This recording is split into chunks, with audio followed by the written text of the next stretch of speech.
Hello, UAE Grow Your Finances community. Where we discuss how to make your money work for you as opposed to the other way around and how best to grow your finances within the UAE. Here, we like to flip challenges around and create ideas, opportunities, and possibilities so that we can all succeed together because there are enough seats for everyone at this table.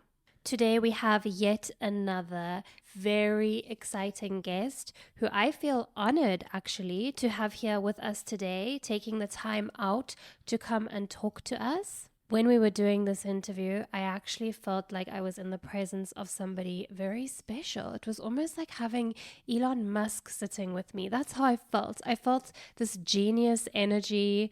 I really enjoyed getting a glimpse into his mind and the way he's thinking and the things that he's doing and achieving and building and creating.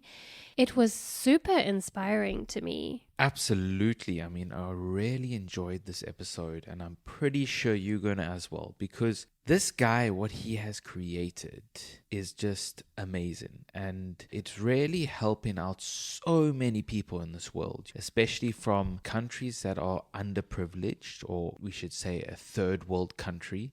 He's really trying to find solutions for these type of countries, which makes it so great, the work that he's doing. What really excites me is that this is opening my eyes to how Africa is being put on the map through tech solutions and tech companies that are helping connect Africa with the rest of the world and letting them shine in all their glory, using their resources and skills finally via platforms that allow them to do so and allow them to compete on a worldwide scale.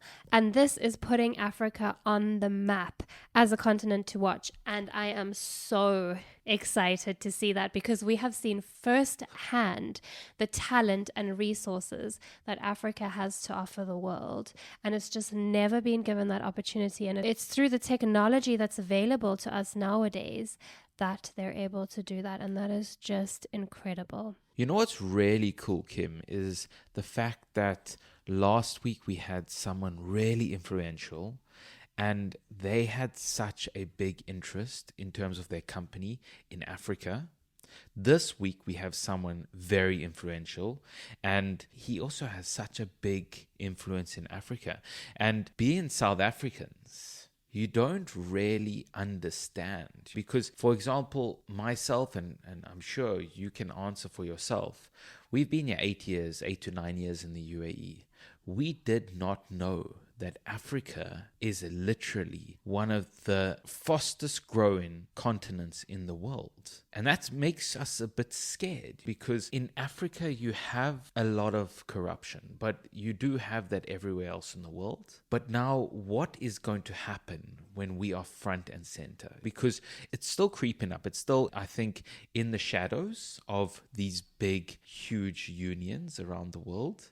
But we are coming, we are up and coming. And the things that are happening in Africa, just what we've witnessed literally in the last 2 episodes of our podcast, it's just mind-blowing. I think that corruption has always had a platform, and that's always been the focus when it comes to Africa. But the rest of the good stuff that Africa has to offer hasn't had a platform previously. And that's the difference. Now that's been given a platform. And I think that corruption might always be there. Who knows? Maybe somebody will find a solution to that too. The possibilities really seem endless at this point.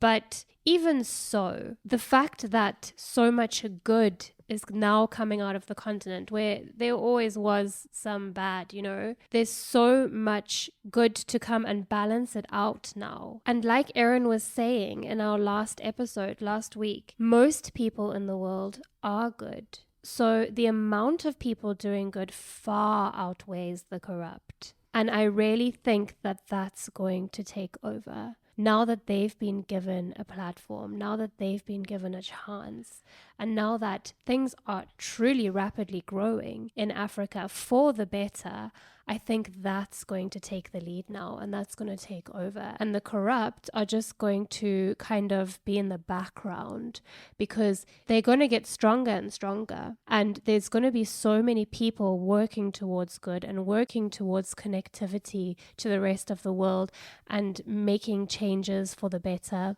And I think that that's what's going to start to overcome. And I'm really excited to see what's in store for the future for Africa and the role that they have to play in the rest of the world. So on that note, should we get into the discussion topic for today? Absolutely. Russ, are you ready to make finance fun? Let's do it. In 3, 2, 1. Fun.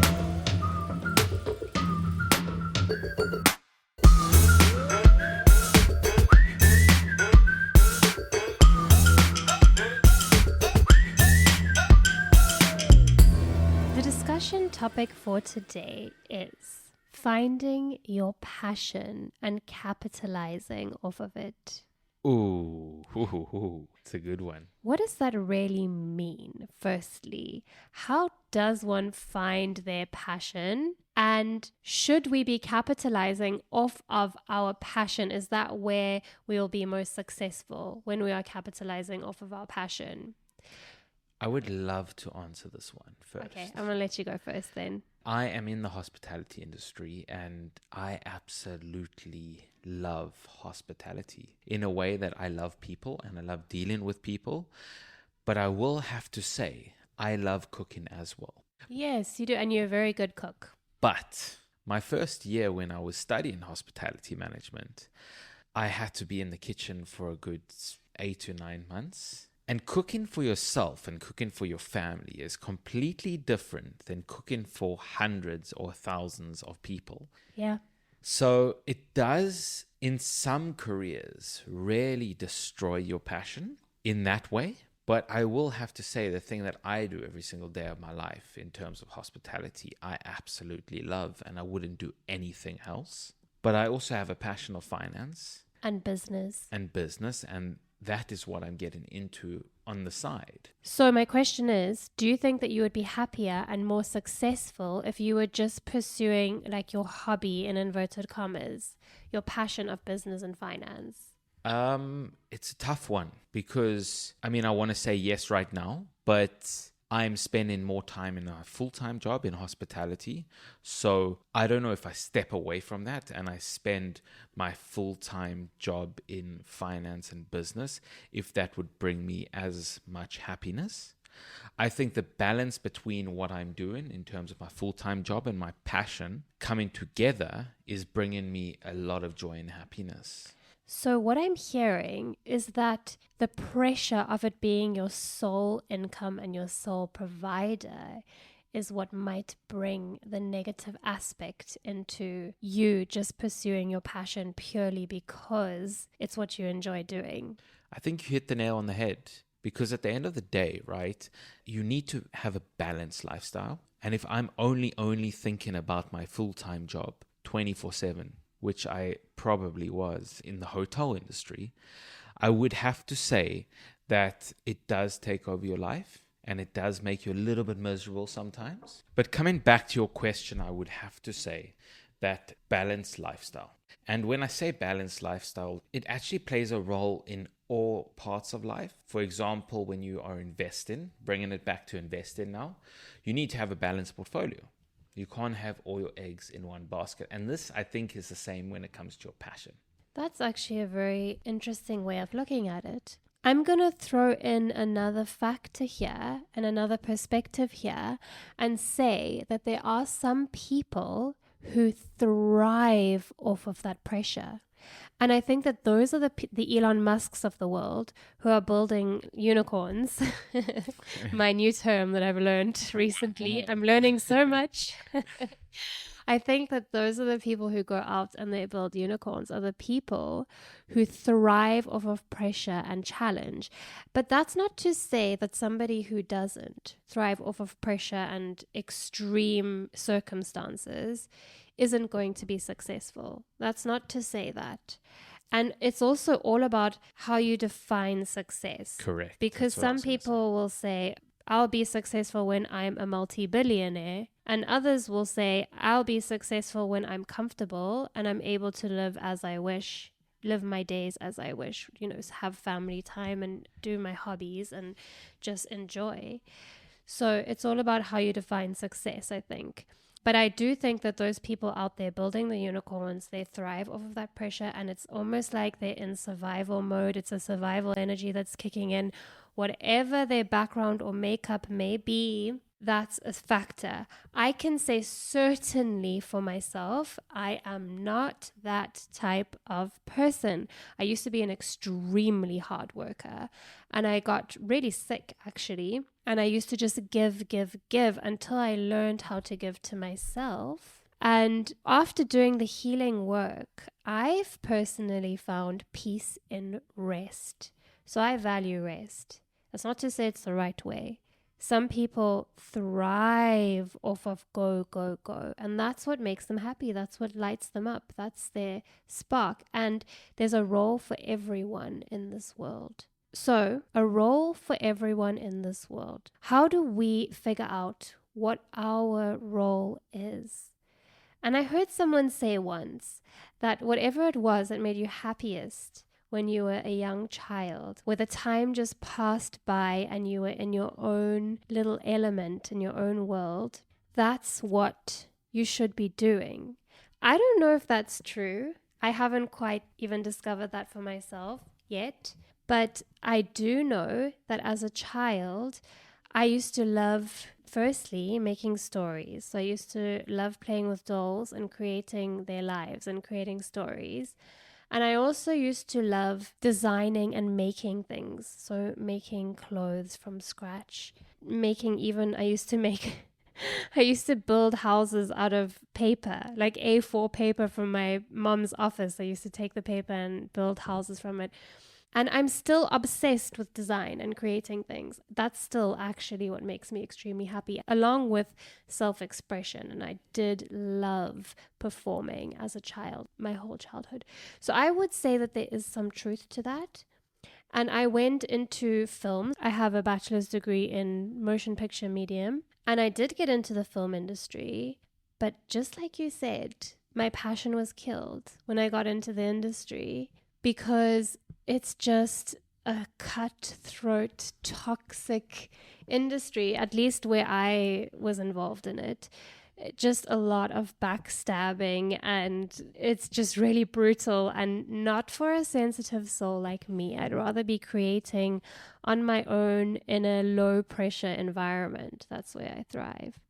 So I think that the structure of the world and the way the world functions is favorable to people who thrive in high pressure environments and can withstand high loads of pressure, I guess. However, I'm a firm believer in creating your own rules and creating your own way and innovating and finding different ways of doing things.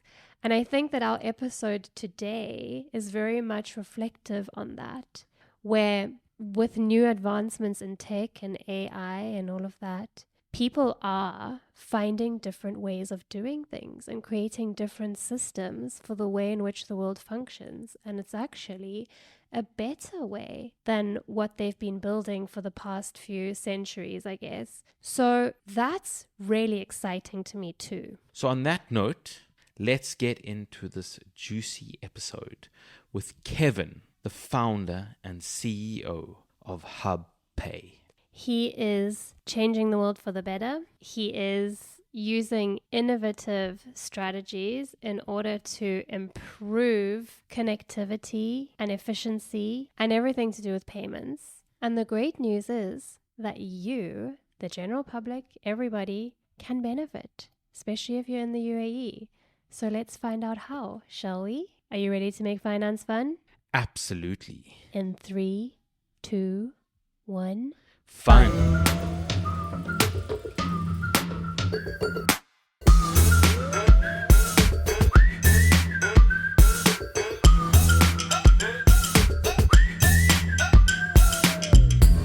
Welcome, Kevin. So great to have you here today. Well, great to be here, Ross, with you and Kim at UAE Grow Your Finances. Thanks for having me. We're getting into something really juicy today. It's a fintech startup in Dubai called HubPay, and we're here with Kevin today, who is actually the CEO and founder of this incredible company. So, Kevin, who is Kevin, and what is HubPay exactly? Well, the second question is probably easier to answer, so I'll take that first. So HubPay is a cross-border digital wallet built in the UAE with our team here on the ground as well.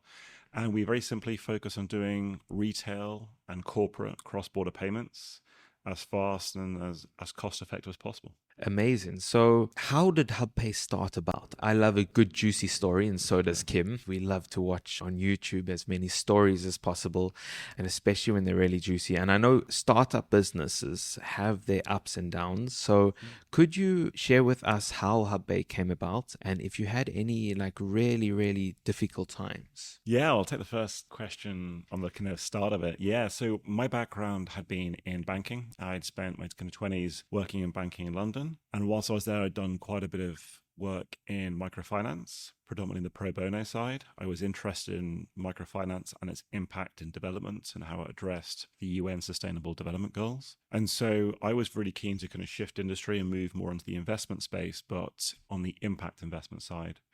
And I'd been out to the Middle East as early as 2007. I'd initially been, my first job out here was a school teacher out in Palestine, believe it or not, in the West Bank. That's incredible. Wow.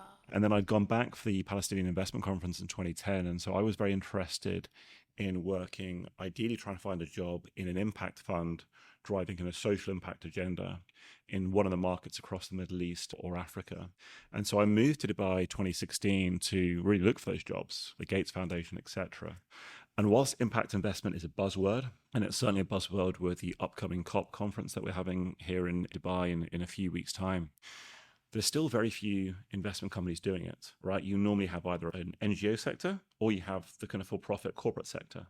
And so I was interested in trying to find something in that area. And whilst I was here in Dubai, I was surprised why there was no fintech solutions, because in cities of this size in other countries, there's a lot of fintech solutions. You've got the kind of Alipays in China, which have been hugely successful, or the Paytms in India.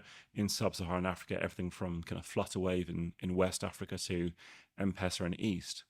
And so my view was you've got a huge immigrant population, a massive remittance market from the retail side and the corporate side, but no fintech solutions catering to that market. And the reason for that was there was no regulatory framework to allow a fintech to start. And so when I was here, I started doing some research, and then I heard they were bringing out a license similar to the EMI license they have in the UK to launch a kind of digital wallet. And so I thought, well, timing is everything with these things. And so I applied for the license in 2019, and in the same year got it into an accelerator program in DIFC, and then launched HubPay off the back of that. That's amazing. And tell me a bit more about this accelerator program, because this is something that I'm sure a lot of listeners would like to know, because it's so hard to start a company, especially a company in a country where you're not from. And these type of accelerator programs, they really do help a lot of these startups in Dubai. So can you tell us a little more about this accelerator program? Sure, Ross. I think that's a really good point. You're absolutely right. It's really difficult to do a startup, because even if you have some subject matter expertise in one area, well, the startup, you have to do everything. You might have to come up with an idea about a product, but you'll have to get something on engineering. In our case, you'd have to do regulation. You have to do fundraising, which is always an enormous challenge. You have to hire a whole team from scratch and build them. And so the breadth of understanding you need is significant. Firstly, no one, doesn't matter how good they are, is going to have all that areas covered. Maybe on their second or the third time, they're going to get a lot better at it. But also, you don't have the time and energy to. You certainly don't. Even if you could, Yeah. And so I think an accelerator program really sets out very clearly. So first of all, to explain kind of how it's structured, the accelerator programs came out of Silicon Valley about 20 years ago, where predominantly they were driven by venture capital demand, where they wanted to have a program that first of all was a good filter on the market. There's tens of thousands of startups happening all the time in some place like California. Which ones are the best ones? It's almost like getting into a good university. So we've got a good filter. And then the second aspect was to really get them investment ready. That's the fundamental operating model, the fundamental outcome of a accelerator program. Accelerate them up to the point where they can take on external investment. And so that's how the accelerator's formed. And so Startup Bootcamp, which is probably regarded as Europe's best accelerator, certainly its largest, came into DIFC to do a fintech accelerator. And so first of all, the kind of application program, I think about 2,000 applied, but they had about 300 down to their first round of interview.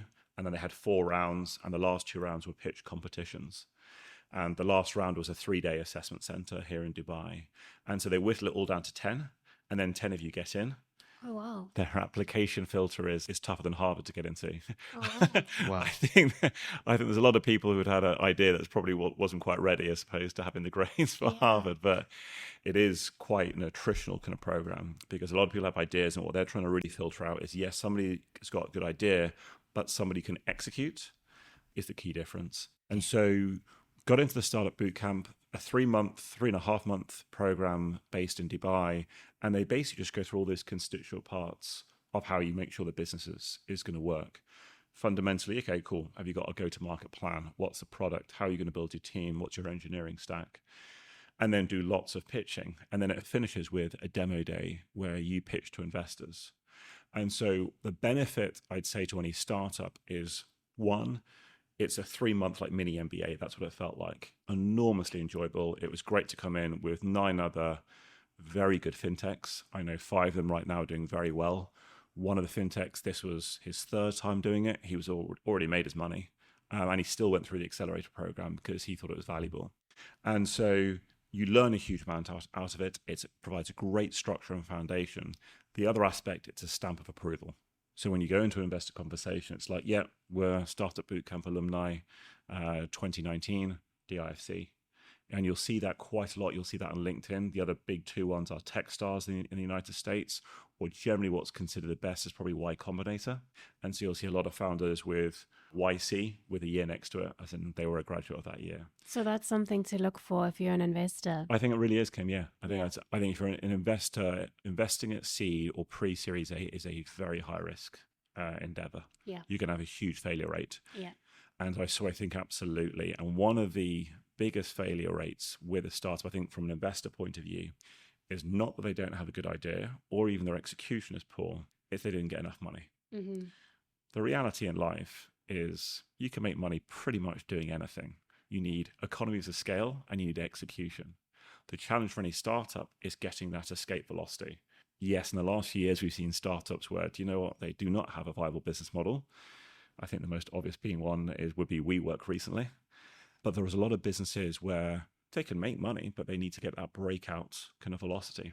And so I think if you do invest in a YC or a Startup Bootcamp alumni, it's not just you got a good team and a good foundation there, but they've probably been able to attract and will have the ability to attract ongoing investment. And so, you want the team is going to get their seed round, but really are they then going to get their Series A round to then bring it out? And is there a viable path to an exit and a return for an investor? Mm-hmm.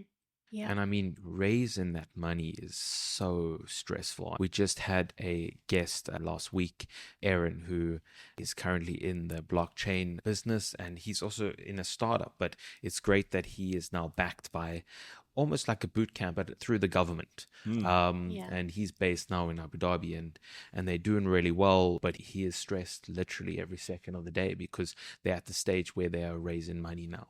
And he said that he now needs to raise money plus focus on the business. And it's not possible. It's just not possible. Yeah. I know that my brother in South Africa, he's always on another startup. That's what he does. He loves the startup businesses and getting on the back of them and starting them himself. And he's pretty stressed all the time. He is. So I mean, tell us a little more about how you went through the fundraising plus running the business at the same time. How did you juggle both? Yeah, and I think this goes back to your initial question as well around when have things gone wrong or when you've had challenges, right?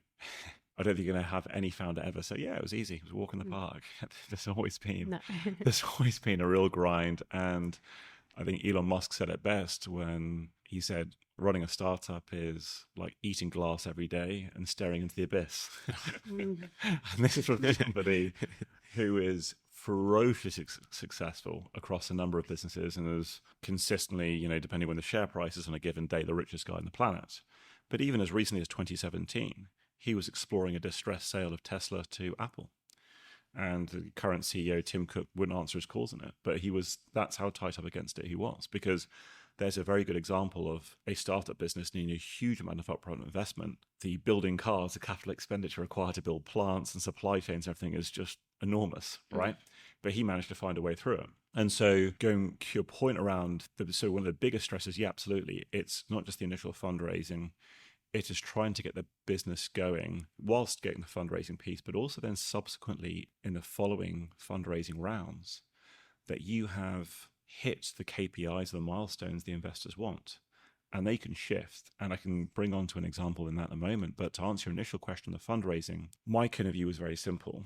We were going to launch a wallet on the ground. We had seen a cross-border fintech solution work in countless markets, Remitly, the United States, Revolut or Wise in the United Kingdom.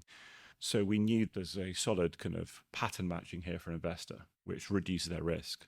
And so our pitch was, we've gone through Startup Bootcamp. We're going to go and get the license from the Abu Dhabi Global Market, which is where we got our initial EMI license from. And we'll be the first startup in the market, and you should back us. And we're going to need $1.5 million to get going. And so that was the pitch. And we started once we got in principle approval. So normally your financial licenses happen in 2 stages. You get initial in principle approval based on your plan, etc. And then you've got time then to go meet those requirements, which normally involve around hiring a team that you need to and getting stuff like IT systems set up, or in our case, money raised. And so we got in principle approval end of 2019. And then we went out fundraising then and managed to get the first check in the door in March 2020.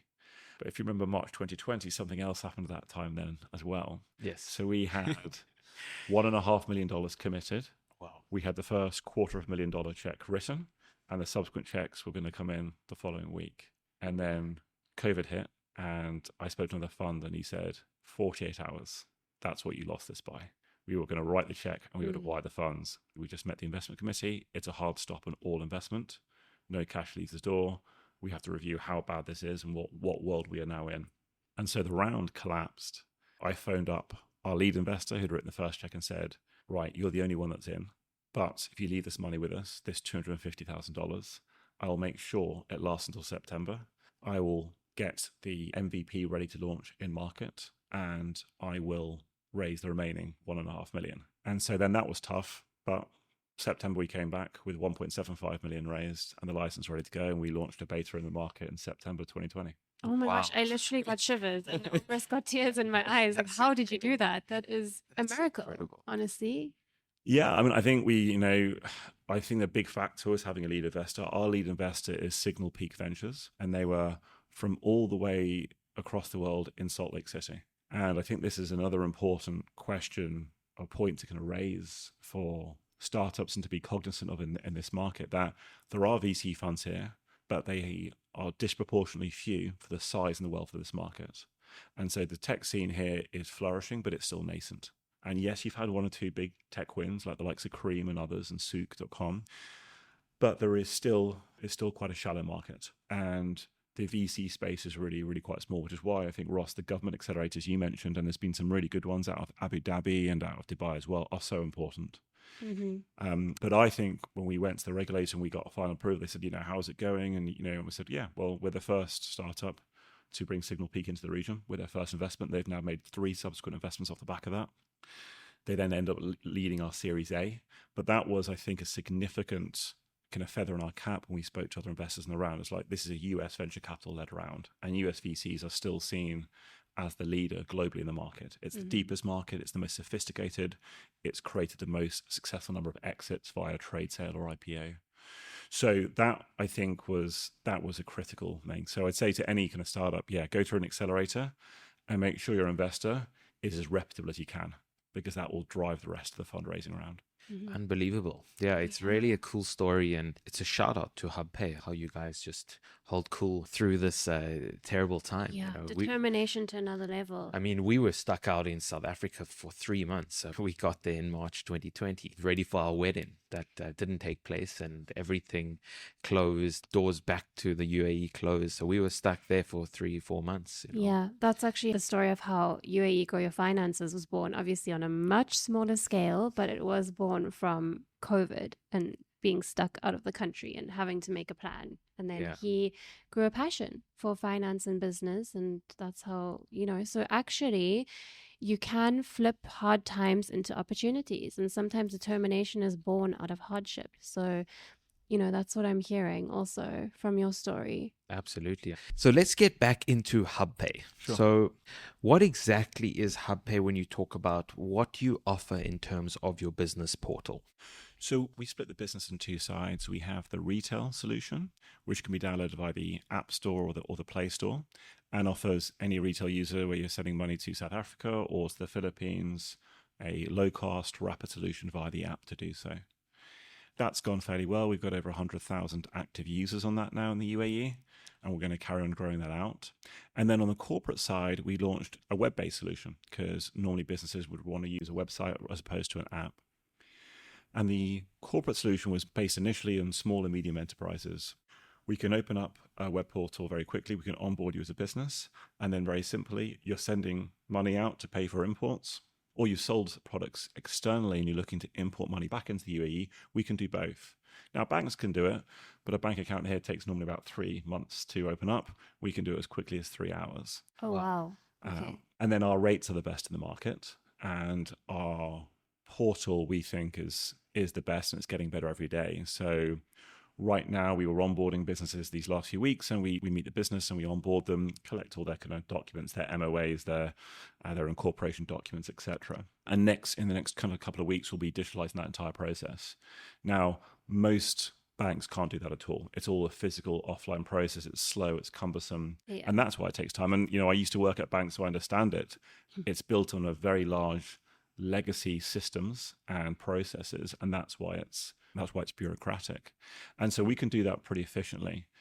But I think one of the key aspects here, and this goes back to the UAE becoming this increased trading hub, is sending money to and from Africa. So if you look historically, the UAE has done really well in building these financial centers in the Abu Dhabi global markets and also the DIC, and it's imported a lot of products. What's now happening in the UAE at increasing rates is companies using the UAE as their regional, if not their global headquarters. And so we met with a business last week, and it just makes forklift trucks and it exports them. Its biggest market is Africa, because the growth across everywhere from Nigeria across to Kenya is so significant. A port is getting built, an airport, another manufacturing site. And so they need just hundreds of forklift trucks. And so a Dutch business said, well, the UAE is the best place to build it because we're going to make them in China. We're going to ship them across. UAE's got great cargo ports. We set up in the DMCC, which is very easy to do. And so, well, we need to be able to do FX payments. And so we're the only company right now that can accept payments back in from Nigeria. And that comes back to being a fintech and moving very quickly and building up a network of partners. And so if you're a UAE business right now and you're making payments to Africa or looking to receive payments for Africa, HubPay is by far your best solution. Fantastic. It's really, really cool. We are from Africa. So to hear how Africa is exploding in terms of construction is really cool to hear. Yeah. As well as, the only company to do payments to Nigeria is huge because it's such a big market and it's growing like crazy. We're second largest economy now after, your home country, South Africa, and Kenya's the third.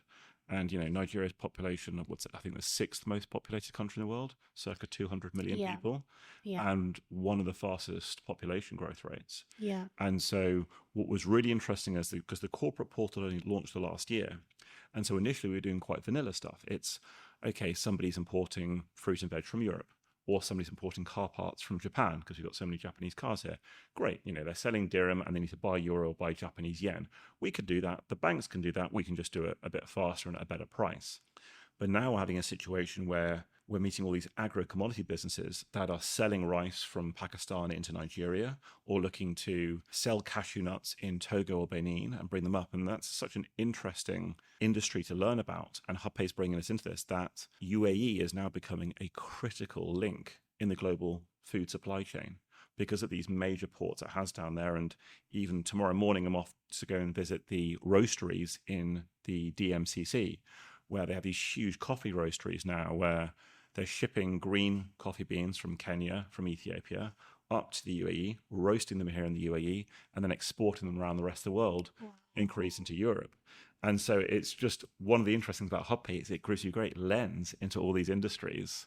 And so you can see these incredible businesses that are being built here. Yeah, that's incredible. And I'm sure it renews your faith or actually gives you more of a perception on the UAE and the UAE economy when people say that they're relying a lot on oil money and gas money, but you've seen more into the other things that they're exploring and doing in order to grow the economy. Absolutely, Kim. And I mentioned there about the financial free zones and the Dubai Multi-Commodity Center.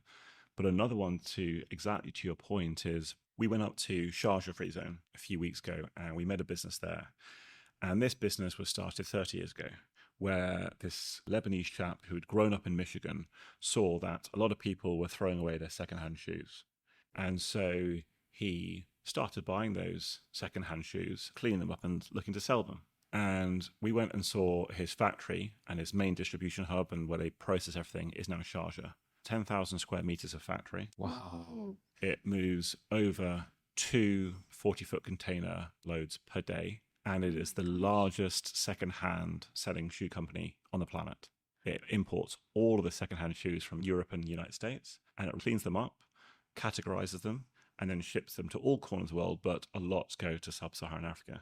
I kid you not, I just threw away all my shoes. I have 2 pairs left, just 2.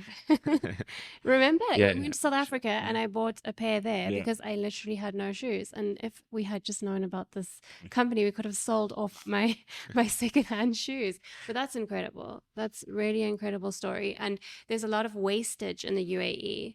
Well, I mean, absolutely. I mean, I think that's amazing about that. That's a company that's come here, now it's not just its company based in the UAE, but is creating a whole load of jobs, creating a whole manufacturing and distribution line there, but is enormously value add from a sustainable point of view.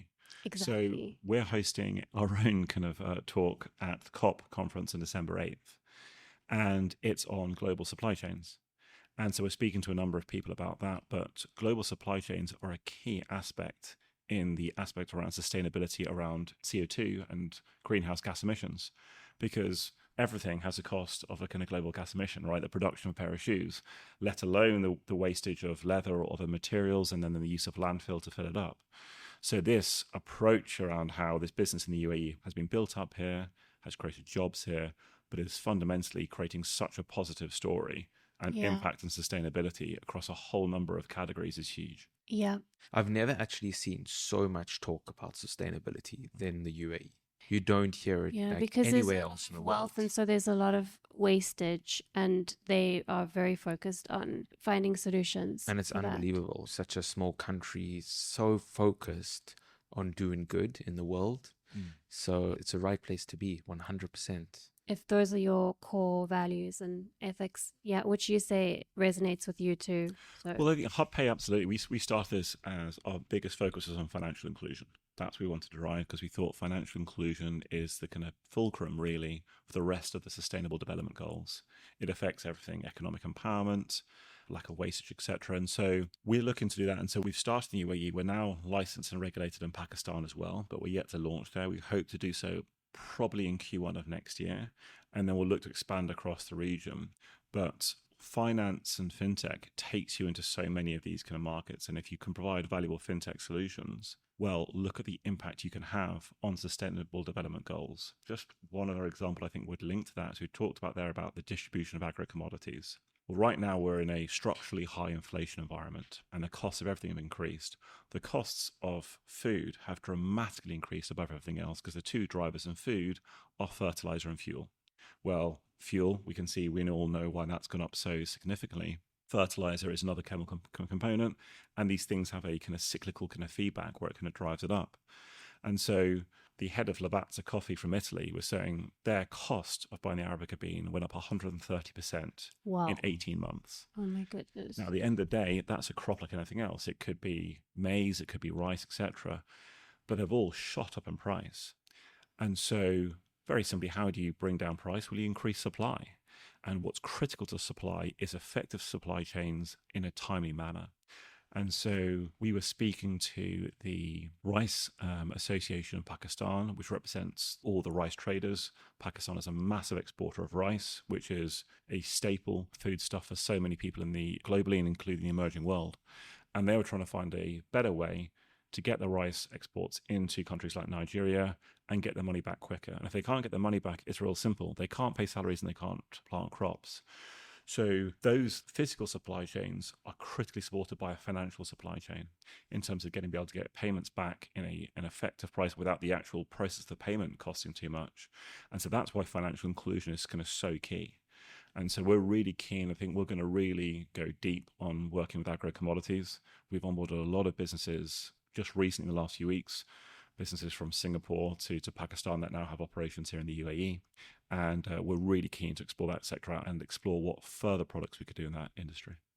Amazing. It's big times for HubPay for sure. So great. And what about Rwanda? I'm interested because I see that they're growing. I completely agree with you. The development there under the leadership of the government in the last 20 years, it's seen incredible transformation following a very traumatic period in history. Yes. And as a geographically small nation, it is punching well above its weight on a GDP kind of growth point of view. Yeah. We got the same question from companies here in the last few weeks. Can you do Rwanda yet?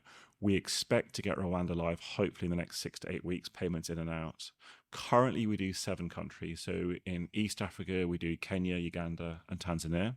And in West Africa, we do Nigeria, Cameroon, Ghana, and Ivory Coast. But we'll be adding another 7 or 8 within a number of weeks. Rwanda's on that, as is Ethiopia. Fantastic. Amazing. So let's talk more about the new solution that you have for businesses in Africa, the collect and remittance solution. I mean, it sounds super interesting. Have you launched it already? Yeah. Is there going to be a bigger launch in the coming weeks? Well, I think our launches have always been quite quiet, Ross. That's why Carmen made sure I came and saw you and Kim today, because we need to start doing some more PR. Previously in our marketing, for example, we always kept it quite tight and used kind of growth hacking, online hacking for our retail side. On our corporate side now, it's more complicated as a product and the industry is more complicated, which is why this kind of media form is much more beneficial because it allows you to have longer kind of conversations about explaining products, services, and crucially building trust. Corporates, because they're dealing with a very large amount of money, trust is a critical factor, and especially us, and we recognize this as still a pretty young business. And so we have launched it recently. We'll be making more noise about launching it, and we'll be trying to probably having more conversations like this to talk about the business and talk about how it operates. And so our collect and remit solution is live now. It's going to have a number of phased launches. So phase 1 was launched, as I mentioned to Kim there, with the first 7 countries.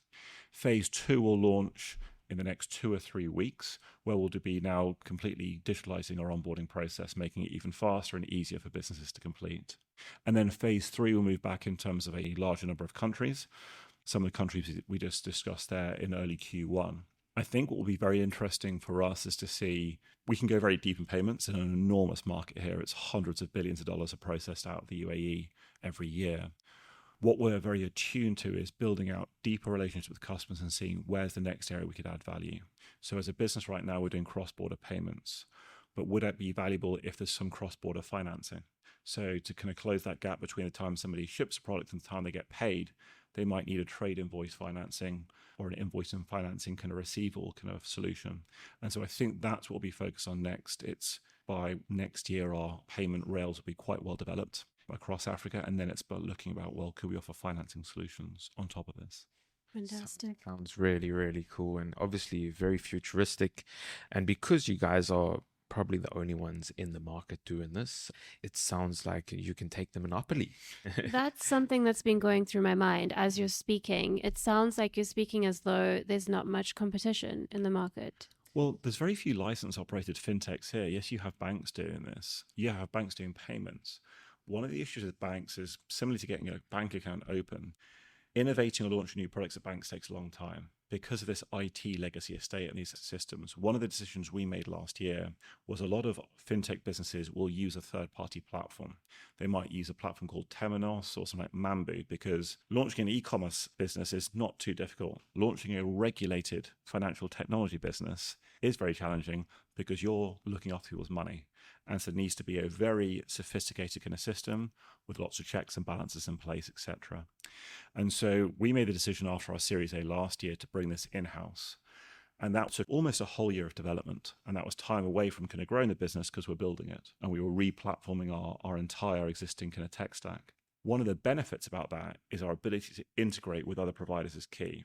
And finance at the end of the day is networks, right? If I want to send a payment to somebody in the UK, I need another bank in the UK. We're not licensed in the UK, so I would need to integrate with the UK or a payment company in the United Kingdom. In Africa, well, there's a whole range of fintech businesses and banks that we can integrate with. One of the benefits to us is we have the in-house tech stack, but also in Africa, it has got a phenomenally successful fintech ecosystem. So you've already got multiple multi-billion-dollar businesses from Flutterwave to Chippercash to Cellulant. Their teams are really impressive. Their tech stacks are excellent. And so we've had a situation where to integrate with a bank might take 6 to 12 months. To integrate with a fintech out of Nigeria, we did it just 2 weeks ago. It took us 6 days. Wow. Whoa, that's amazing. So this is the future. If you're looking at the way banks work today's age and the way they've been working for decades, it's never changed. And you got all of these tech companies coming in, just speeding up everything. And today's age, everyone wants it now. Yeah. And this is It needs it now. Needs it for now. survival, literally. Exactly. Yeah. If you want to be ahead of the market, if you're talking about a business sense, you have to have it now. Yeah. So it's incredible to hear how fast they can do it. So for the listeners listening today, I'm sure they're thinking, yeah, but if I send money through HubPay, what am I going to be charged? We keep it very simple. To open up an account, whether you're a retail or a corporate, there's no fees. There's no cost of account opening. There's no account maintenance fees at any stage. Doesn't matter if it's a month, a quarter, a year. And then per transaction, there's a small fee and there's a small FX spread. But generally, you'll find it's the best in the market. And so our customers can see the fees will change from corridor to corridor because it's cheaper to send it from one country to another country. And that, again, comes back to the fintech systems. As we get better, those fees will drop and that pricing will become tighter. It's just simply us building out a bigger network and it's like economies of scale. And so it goes back to my initial point. To make money in any business, the more scale you have, the cheaper you can make it for your customers. And the quicker you can execute, the better you can build out your products. That's all our fees are, really. Just a small fee per transaction and a small FX spread. And when we talk about the geographical locations where you guys are, I know we spoke about Africa, where else can people transfer into? Well, on the retail side, it's about 25 countries right now. And it generally maps the largest immigrant populations here. So obviously you've got a lot of Europeans. Our biggest corridors are India, Pakistan, Philippines. It really is the largest kind of population groups there. So about 10 of the core kind of countries from across Asia, and about 10 from Africa, and then Europe and the United States and Canada. So I think it comes in at around 30 countries currently in the retail app. We'll add more as we go. We've just prioritized some of the corporate solutions. On the corporate, we've put a lot of investment that year, and so it's pretty simple. It's every country, as long as it's not sanctioned. So yeah, you can't send money to Iran or another sanctioned country, but other than that, it's every single country in the world we can send money to. Fantastic. When we talk about transfer and money and payments, we just spoke about it recently, it's getting faster and faster in terms of all different areas, all different industries. So what is HubPay doing to stay ahead of the game? If we separate that out into kind of two elements, Ross, I think on the payment side, it is carry on building networks, increasing the customer base so our flow is better. And that's what's going to come down to speed. It's how big your network is. Our tech stack is already quite robust and advanced in that space. And so I think that will keep us best in class in payments. But payments can only go so far. What's important then is everything else around it. And I think on the retail side, what we're very, very keen on is there an angle around payroll next year. And we'll be exploring that in UAE, and also KSA will be applying for a license because the Kingdom of Saudi Arabia just brought out an EMI license only a few weeks ago. Oh, wow. So it's very fresh, and that's a huge market, and it's the most comparable market to UAE. And so I think the payments is our strong foundation set. It's a problem that's acute for both retail and corporate users. If you solve that, you have the relationship, you've onboarded the customer, and you have the data, and you also have their capital flows. So the next question is you speak to this customer and go, well, what else do you need around this? Because what people really want is to have an app that covers off a number of areas. And if you look at the retail side, I think this is where the real benefit lies in emerging markets, because Where this is going to end up, we actually haven't seen. The products you need, let's say in Western Europe, are not the same products you're going to need in a Pakistan or even in Nigeria.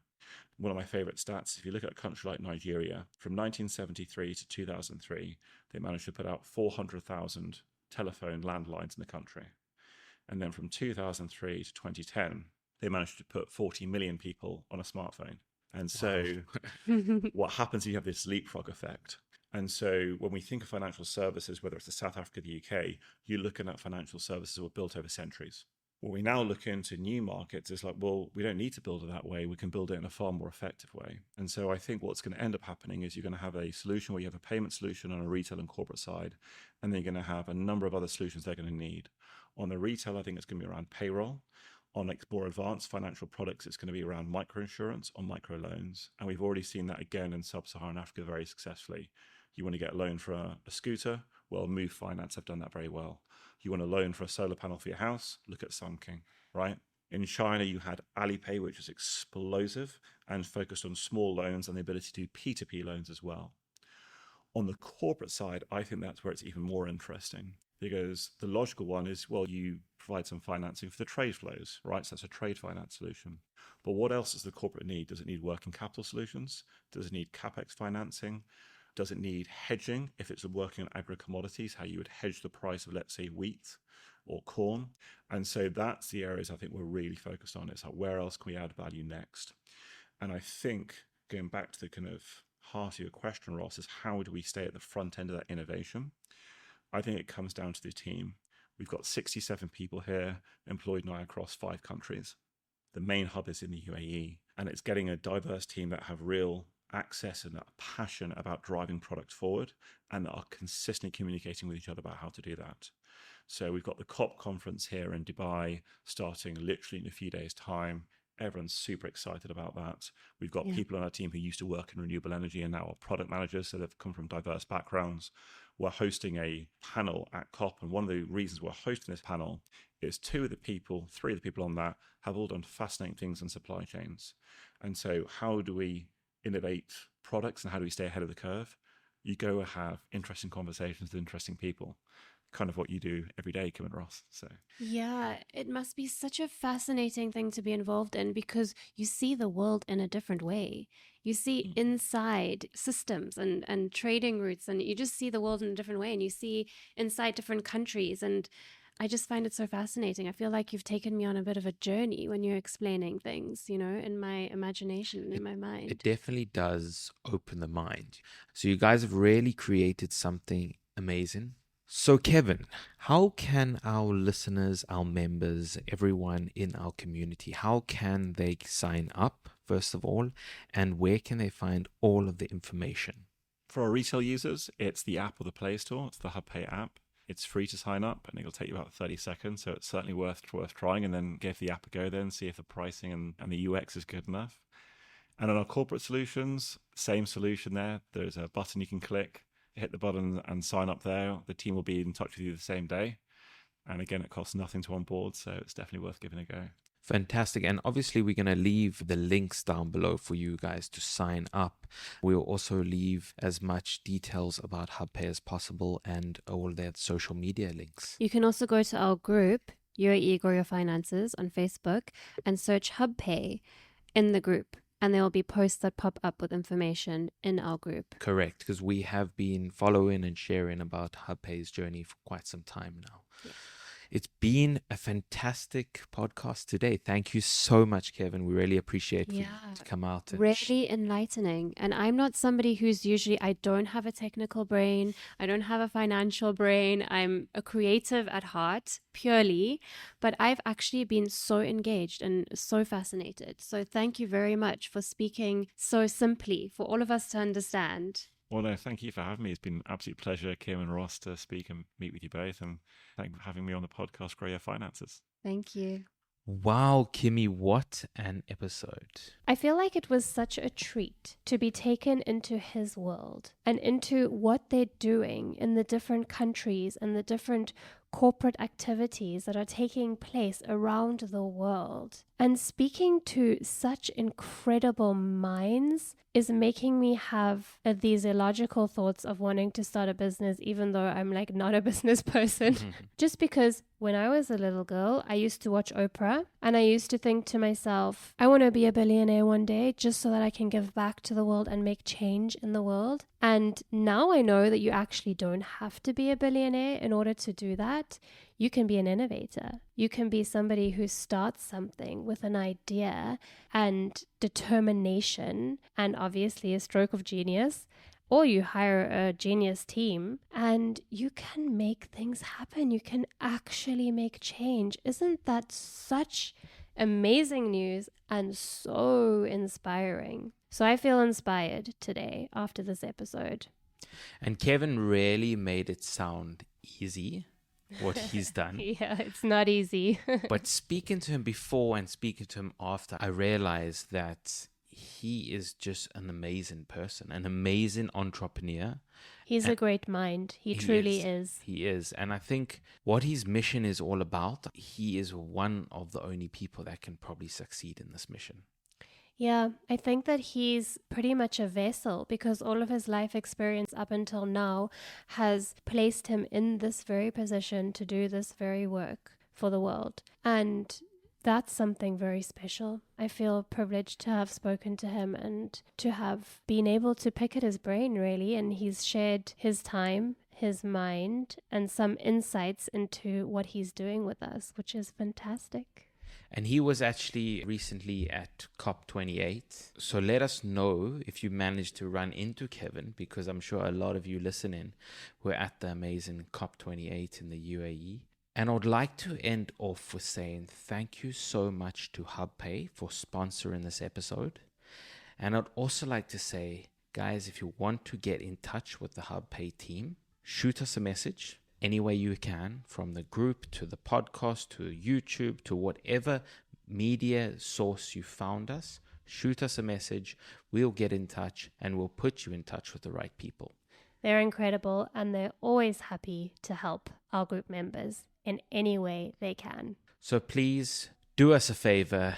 Click that subscribe button, click that like, leave a comment, do all of that juicy stuff for us. Share this podcast with your family and friends, especially those in the UAE. Because the most important thing is to get the messages out there. We are having talks with great people, and these people need to be heard by thousands, hundreds of thousands of people, even millions one day. Because together, we can change the world. Absolutely. So remember to pay yourself first, because you are worth it. Money